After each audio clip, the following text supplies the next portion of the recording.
पानी कममा त्यहाँ त्यो पैसामा आउँथ्यो त्यो के भएको थियो पानी कम आयो है बुवा बेला बेलामा अब हजुरले ध्यान दिनुहोस् है यहाँ यहाँ आउनुहोस् म अब अहिले त आएँ होइन यहाँ हेर्नुहोस् यहाँ फोहोर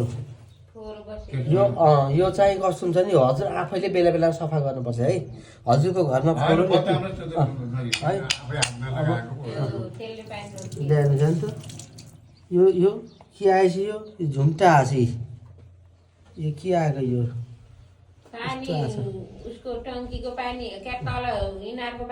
यस्तो फोहोरले यो पानी आउने भाग रोकिदियो है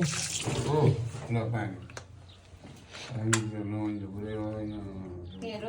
त्यो गल्ती कहाँ कहाँ छ त्यो तपाईँले भनेपछि हेर्नु मैले जो भयो भने पनि पानी मेसिन चल्दैन है यही भएर मेसिन नचल्ने लेकिन तल पानी किन ढोलबाट गयो त्यो कुरो थाहा भएन होइन पानी खोज्यो पानी पाएन अनि बेला बेला पुरै पानी नपाएपछि